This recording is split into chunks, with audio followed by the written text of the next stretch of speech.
नमस्कार मेरे प्यारे छात्रों, आप सभी प्यारे छात्रों का द मिनट क्लासेस के इस परिवार में स्वागत है।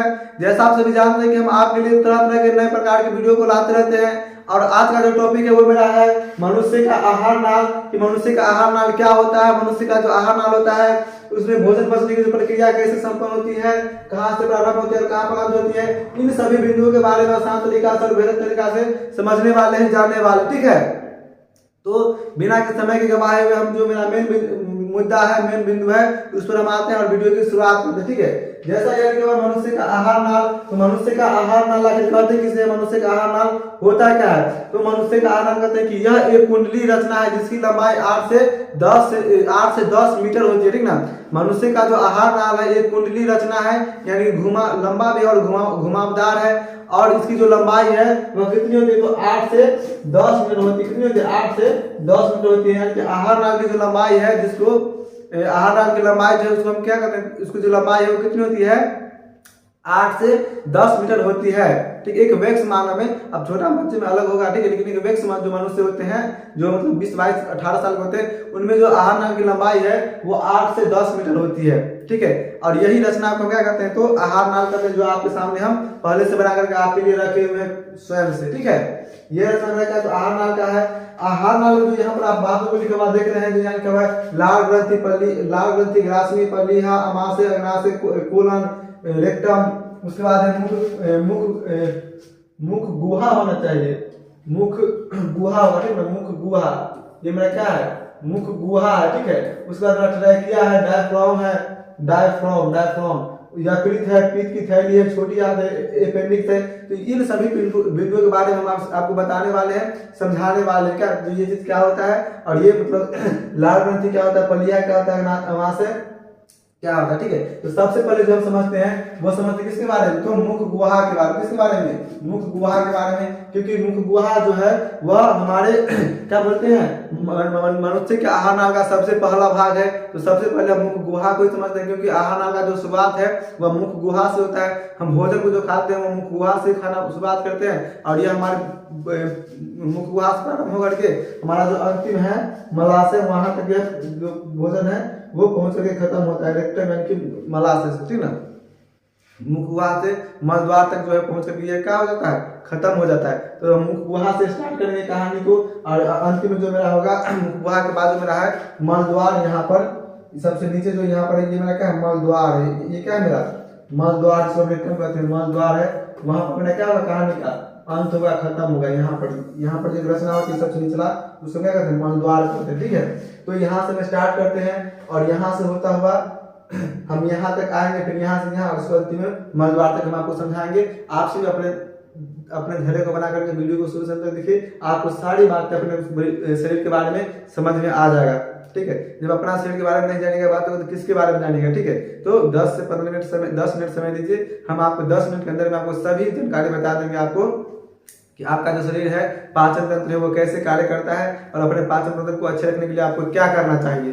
ठीक है, चलिए, तो सबसे पहले जो मेरा है वो क्या है? मुख गुहा। क्या है मेरा? मुख गुहा। तो मुख गुहा कहते किसे? तो आहार नाल का पहला भाग होता है, उसे क्या कहते हैं? तो मुख गुहा कहते हैं। आहार नाल के पहली भाग को क्या कहते हैं? मुख गुहा कहते हैं। मुख गुहा जो है वो 2 मांसल होठों के द्वारा क्या होता है?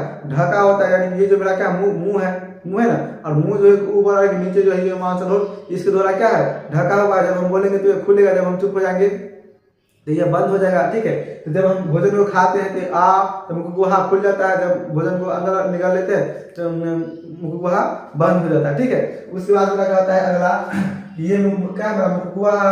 अब मुख गुहा के अंदर में क्या होता है? तो जब आप सभी जानते हैं कि मुख गुहा के अंदर में क्या होता है? 32 को दांत होता है। अगर मनुष्य वैक्स है तो उसके अंदर क्या होगा? 32 को दांत होगा और एगो मेरा क्या होगा? जीव होगा।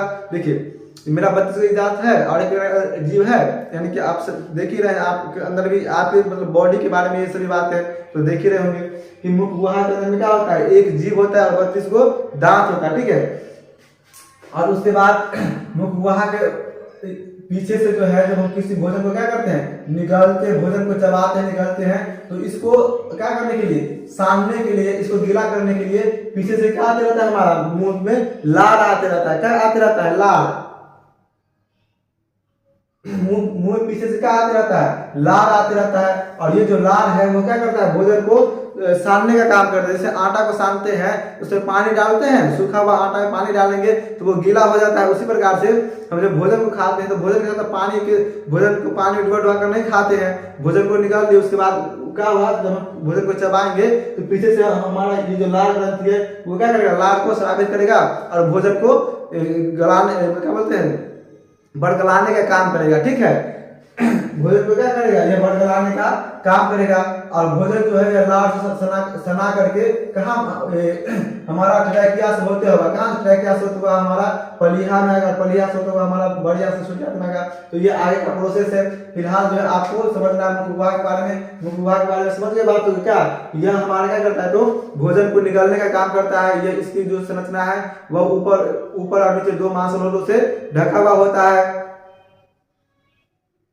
ठीक है, फिर उसके बाद में है क्या थी, मुख गुहा के पीछे लाल ग्रंथि होता है। जो लाल ग्रंथि क्या करता है, जो सूखा हुआ भोजन है उसको लाल दे करके बड़गलाने का काम करता है, गलाता है। ठीक है, और ये जब भोजन चबाद हम लेते हैं और ये लाल से समा जाता है तब ये ट्रैकिया से होता है तो नीचे जाता है। तो अब हम ट्रैकिया के बारे में समझते हैं। ये ट्रैकिया क्या है, यह ट्रैकिया जो है कि आप ये मेरा शरीर देख रहे हैं, शरीर देख रहे हैं, और ये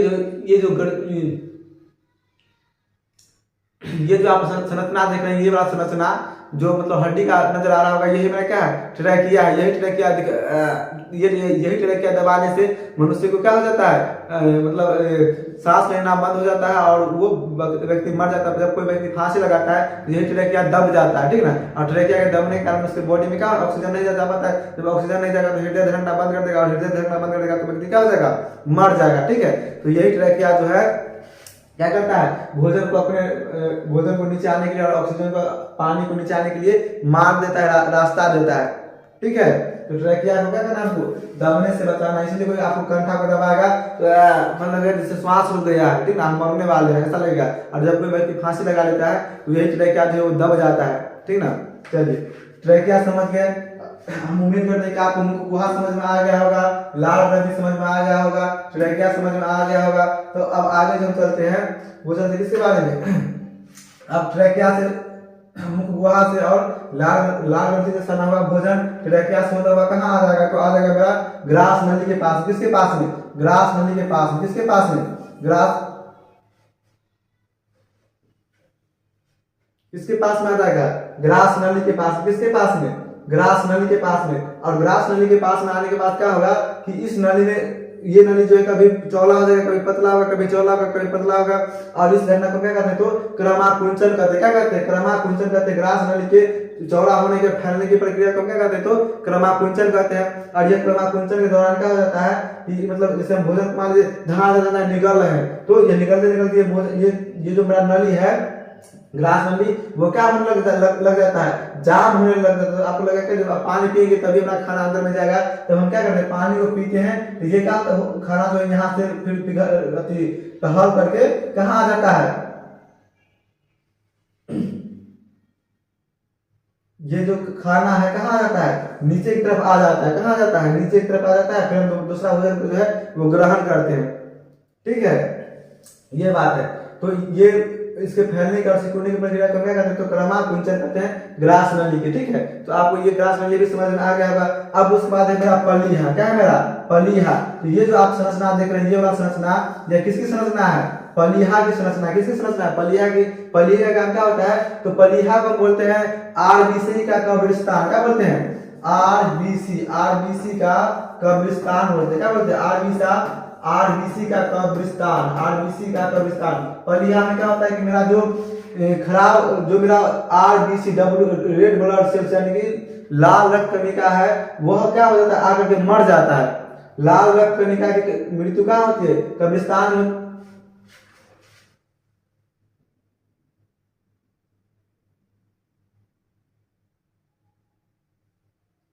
हम तो डर ही गए थे, तो इतना मेरे से बना हुआ चीज कहीं खराब ना हो जाए।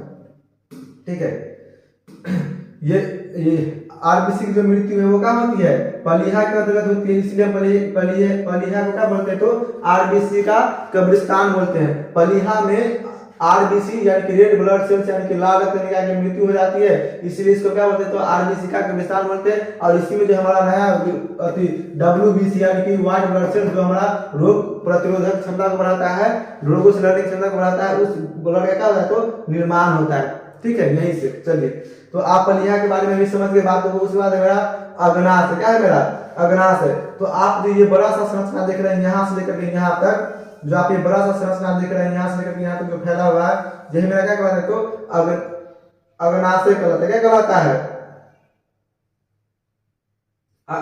सॉरी अमाशय कहलाता है। क्या कहलाता है, अमाशय कहलाता है। ठीक है, जो आप यहाँ से लेकर यहाँ तक जो संरचना फैला हुआ देख रहे हैं, ये मेरा क्या कहलाता है, अमाशय कहलाता है। फिर उसके बाद जो है इसमें जो छोटे ये जो जहां से मलद्वार का, जहां से भोजन का पचना का क्या होने लग जाता है, प्रारंभ होने लग जाता है, जहां से ये आंत का आरंभ होता है, उसको क्या कहते हैं, अग्नाशय कहते हैं। क्या कहते हैं, अग्नाशय। इसी अग्नाशय में जो है भोजन कहाँ आता है, सबसे पहले अमाशय में आता है। कहाँ आता है, अमाशय में। भोजन जो है मेरा ग्रास नली से होता है कहाँ आता है, अमाशय में। और अमाशय में आने के बाद क्या होता है कि ये भोजन अमाशय में आने के बाद हमारा जो है किसमें प्रवेश कर, जो अपशिष्ट भोजन है वो मेरा किसमें प्रवेश कर जाता है, तो अग्नाशय में। कहाँ चला जाता है मेरा, अग्नाशय में। और अग्नाशय में जाकर के यह फिर जो है उसके बाद जो है कहाँ चला जाता है मेरा,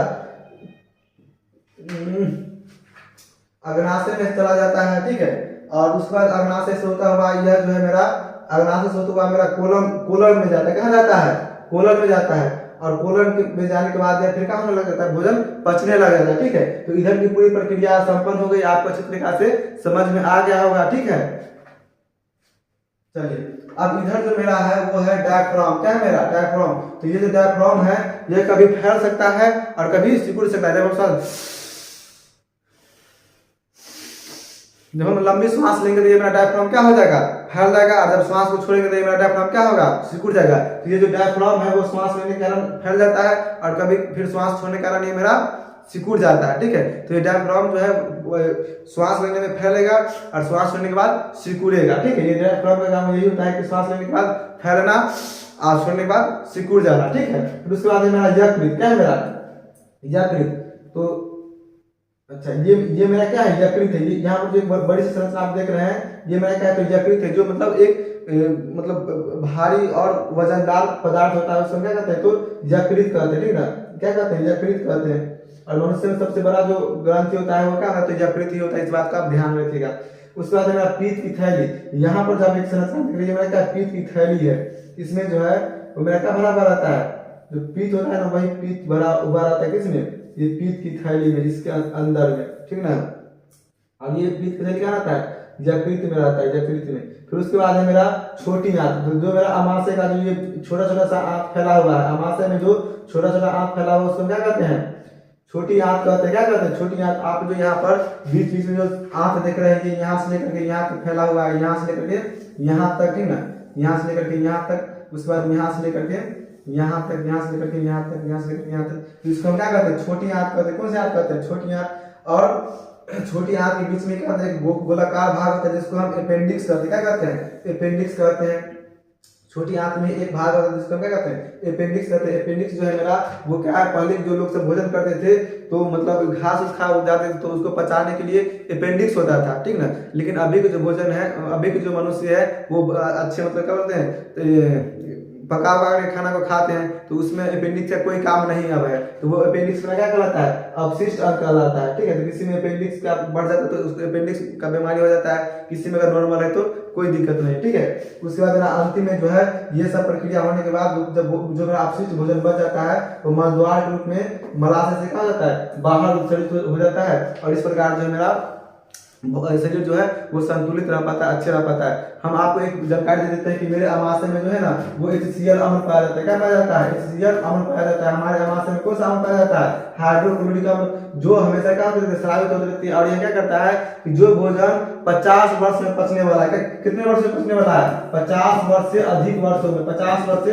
अधिक समय, 50 वर्ष से अधिक समय में उस भोजन को यह 4 से 5 घंटे क्या कर देता है, पचा देता है। ठीक ना, अगर हमारे पेट में HCl अम्ल यानी कि हाइड्रोक्लोरिक अम्ल नहीं रहता तो हम जो आज भोजन किए हैं वह भोजन पचने में 50 वर्ष लग जाता है, 50 वर्ष या 50 वर्ष से अधिक। लेकिन उस भोजन को यह HCl क्या करता है, तो 4 से 5 घंटा में पचा देता है।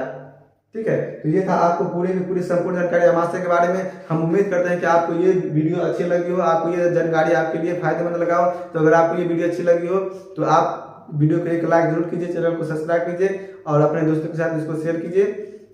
धन्यवाद।